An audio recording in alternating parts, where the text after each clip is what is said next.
What is going on, YouTube? Welcome back to another tutorial. Today we're going to be doing another breakdown. As you know, I like to watch the good guys. I don't know if you know that, but we're going to try to break down one of the methods that they do in their edits where they track their tracer into their shot. And so when he punches in or zooms in and pans, that tracer stays with the footage and then it kind of ends. I thought that's really cool. And so I've done some tests and we're going to try to emulate it.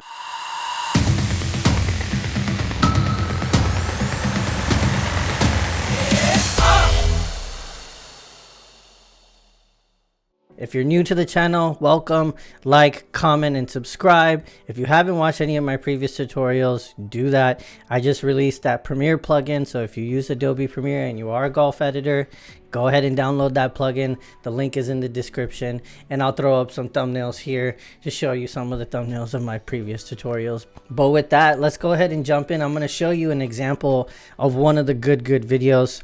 Their most recent video, which is uploaded today. They're actually apparel line is launched, so go check it out. But basically what we're going to try to emulate is what they do on the tee shots, as they have this red tracer following the ball, which Colin does a really good job editing with, and when it punches in, that tracer still stays in place and it's tracked with the footage.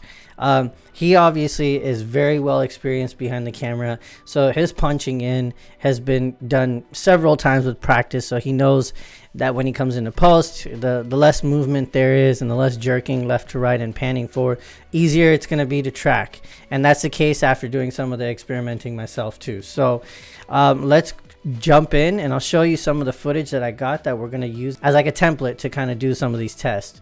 So I played Monarch Bay the other day, maybe about 2 weeks ago, and I was playing with a good group of guys, and they were happy enough to kind of let me do some of the footage after describing what I was going to do with the tutorial. They're all pretty golf savvy.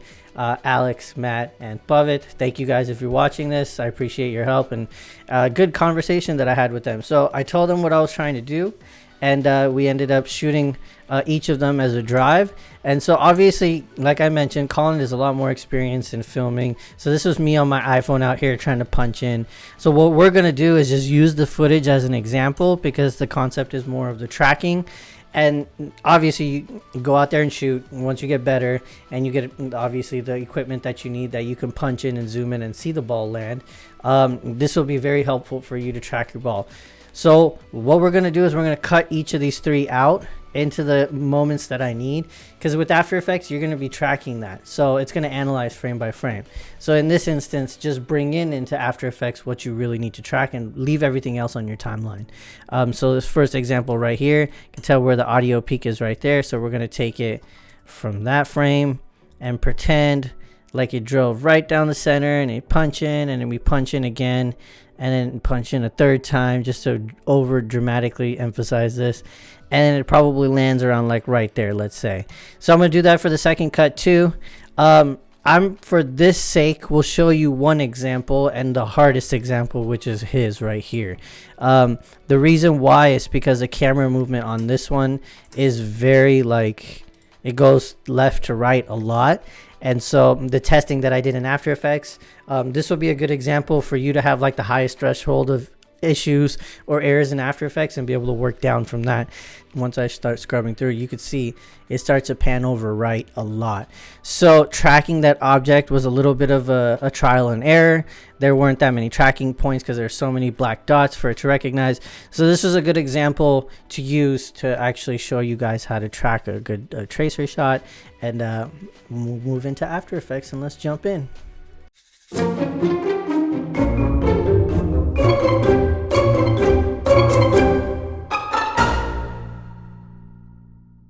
Okay, now that we've gotten After Effects open, I'm just showing you what I did as my test files. Shout out again to Alex, Matt, and Pavit for helping me out, letting me film you guys and using this as a tutorial. So here we got the first tracker. which tracks in fairly well. For this sake, this one worked pretty well because the way I'm zooming in is pretty parallel. So I didn't have too much left to right movement, so there wasn't that much information X, Y, and Z for it to analyze. So punching in, the tracker stayed pretty relatively close to like its starting position. So this one was pretty good. I mean, you could tell I messed with the stroke, the taper, the width, and you know, you can always mess with it as it starts to punch in more. If it becomes too much of a thick line for you, you can always animate the stroke so that the stroke kind of starts to decrease as you start punching in even more, like there. So here's our first example, and then here's our second example, which had a little bit more camera movement, which required a little more moving and messing around in the 3D space with the camera and the layer itself. So I thought this would be a good example to show you guys. So it's like you're at your top of your threshold for figuring out errors in After Effects. From there, everything else would be pretty straightforward in finding out new ways to track. So this one didn't work out that well, only because I moved very dramatically in this and I couldn't find too many good tracking points. And sometimes that happens. And so I'd rather, you know, in my personal opinion, doing my edits, I would probably just leave the tracer off. And unfortunately, it was not going to be trackable. You know, I tried a couple different points on this one, and I just couldn't get anything to track and sit the way the footage looked. So sometimes it's a win, sometimes it's not. But when you're out there, definitely try to kind of like compensate for trying to have something in your background so that you know if you're going to be punching in. Film something that has something there that you can punch in with, or even better, the ball, if you can find it and see it when it lands. That's always a good thing too. So let's jump in. I'm going to close these out, and then we're going to start that first example that I mentioned before. So we're going to come into Premiere here. I'm going to copy this piece of footage, come back into After Effects. I'm going to create a new comp by hitting Command New. I already know the specs are going to be 4K. We can mess with the duration once we create the comp, and we're going to do tutorial test. So let's just call it that. Let's click into the timeline here. We're going to paste it. See, now it's pasting the information from Premiere. I'm going to hit the left bracket on my keyboard. That's going to bring the end point to the beginning of the timeline.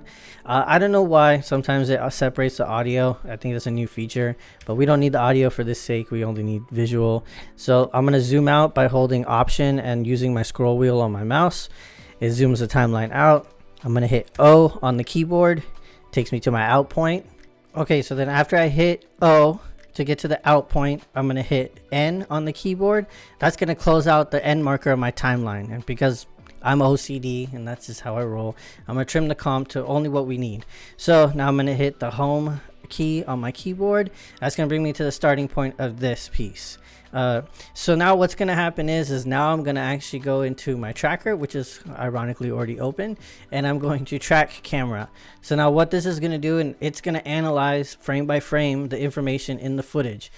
So it might take a little bit, especially for my computer, so I might have to take a pause and jump back in after it actually finishes. So what we're going to do is hit track camera here, and then you're going to see analyzing in the background. And then it's going to start analyzing frame by frame. You're going to see here jumping. It'll tell you its progression as it goes. So let's give it a second and let's jump back in once it's done.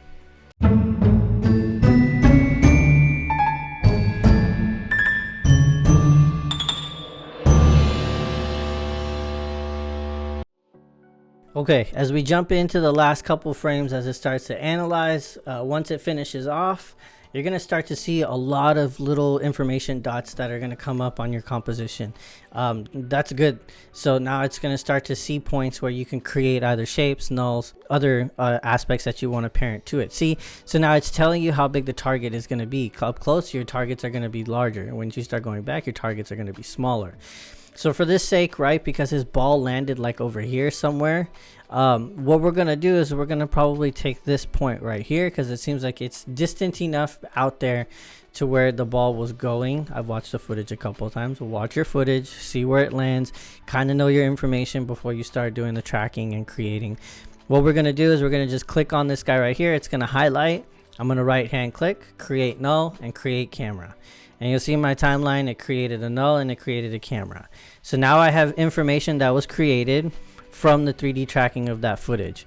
So now whatever I do, whether I track in markers or I'm this close to the pin, you can track in any of that kind of stuff, and then all you'd have to do is just parent it to the null and you're good to go. So for this sake, we're going to be tracking in a tracer. So I'm just going to create something really quickly. And let's just take 1 point here, 1 point here, and then 1 point down and end it over here. I'm just going to leave the path yellow. The stroke path you can manipulate right here. I'm just going to leave it set to 15 because it's easily visible. Click off on this guy, and now what you're going to do is turn this into a 3D shape. Is once you have it, it's set in 3D, and now I'm going to parent it to my null. So now it's going to follow that null information, and as it starts to move the camera, it's going to start punching in and doing all that kind of stuff. And now, oh shoot, I lost it. So now this was the issue that I ran into with the two of them. The first example, it didn't punch and move to the right as much as the other one did. So with this one, what we're going to have to do is open up the camera, get into 2 views, and kind of manipulate this shape so that the viewfinder of this whole shape sits in all of the camera movement. And so I'll show you what I mean. So if we switch this to 2 views here, I'm going to use this side as like a custom view. So now I can see there's my shape in 3D strip, and here's my camera's information that moved, right? So I could see the camera moves past the shape, and that's why it's not seeing anything.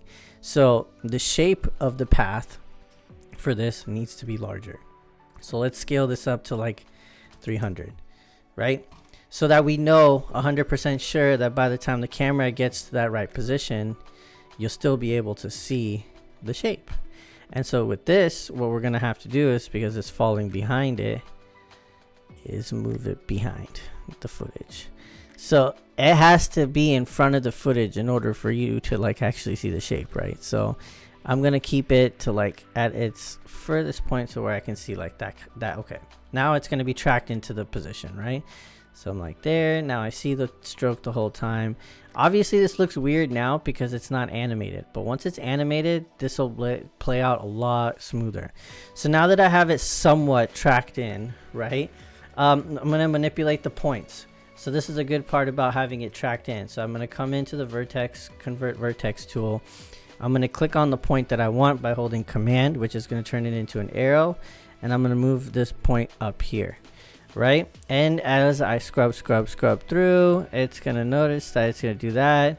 And so now, you know what? Let's move the vertices after we animate it. So what I'm going to do is I'm just going to animate this really quickly. If you're not familiar from my previous tutorial, open up the shape. We're just going to add a trim path to this, and we're going to open up trim path. We're going to reduce this end percentage down to 0, start a keyframe. We can see the ball shoots out fairly quick and starts up pretty straight. So then let's animate this out so it has like a little bit of trajectory similar to how it would be in golf. Come out here, finish that off, that end at 100%. Hit the keyframe on the start at 0, and then go out maybe like 20 to 30 frames and put that at 100%. So then that stroke path finishes off, right?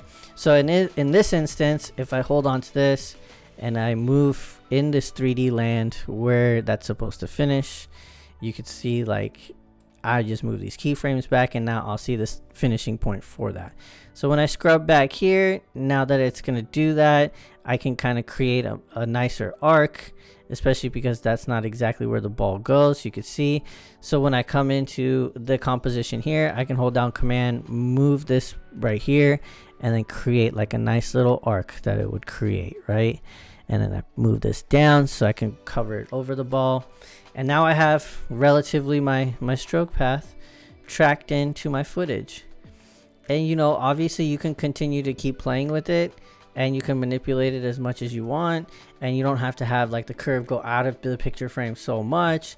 And there's umpteenth amount of things you could do, and you can also animate while you're doing it too. So like if I bring this curve down so it doesn't do that, so like, but see, obviously it doesn't match. So then this curve might not want to come down that far, so I can bring this guy down so that it looks like it's going to go off frame, but it still stays in. And like I mentioned before, you can animate the stroke path and the width and stuff like that, so it's not so like as thick as you want it like that, you know. So you can control exactly how you want this to be, because that's the great part about being in After Effects. This can be exactly how you want. So there you kind of have it. It's kind of like the very quick and dry way of tracking in your stroke. I say just for the sake of this, don't forget the cool thing about the new stroke feature. You can taper your, so it doesn't come to a complete, right? So like end, maybe you can keep at 100 because that's like, oh, I mean 0, sorry.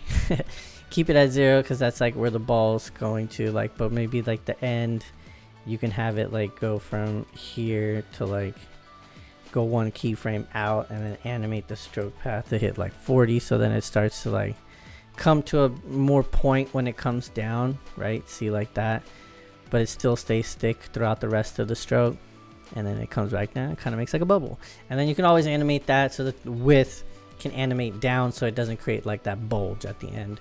So like I said, it's pretty you have the flexibility. I think the biggest thing is just being able to control your footage when you're out there filming, and especially knowing that, okay, I'm going to track footage in. Be mindful of how you're filming it, because that's going to play a big part in how it tracks as well. And be careful with your zooming. Don't be so harsh like I am, but did these as examples just so I can have like as many errors so I can try to correct it as much as I can. So that's pretty much it.